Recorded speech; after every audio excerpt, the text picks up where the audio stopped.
Nous voici à l'étape du vissage de la section B. Comme nous l'avons fait à la section A, nous allons prendre l'outil Helix.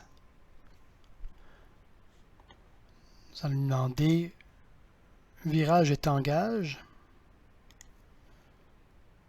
3 révolutions, donc 3 tours avec un pas de 6. Et nous voulons que ça se passe à l'intérieur de la pièce, contrairement à la section A.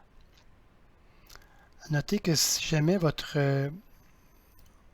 ellipse, votre pas hélicoïdal se passait à l'extérieur comme ça, avec la flèche qui est ici, vous pouvez régler facilement pour le remettre à l'intérieur.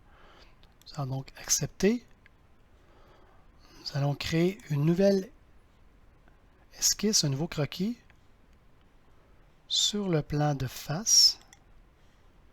Nous allons replacer notre vue de face. Étant donné que la vue présentement nous est cachée, avec les options aussi de caméra, nous allons chercher translucide.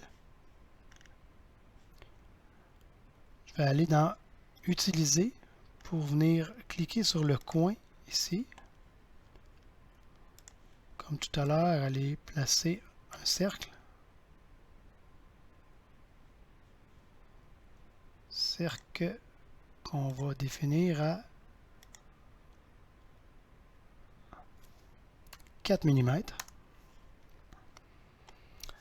Ce cercle, on va aller le placer en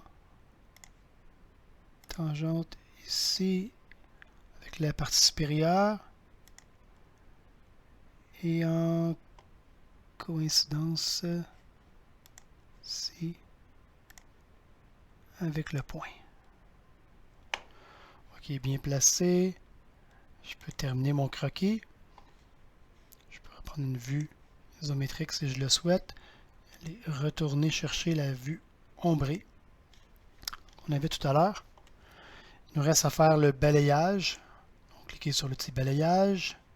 Nous voulons balayer le cercle ici sur le chemin de balayage qui est là.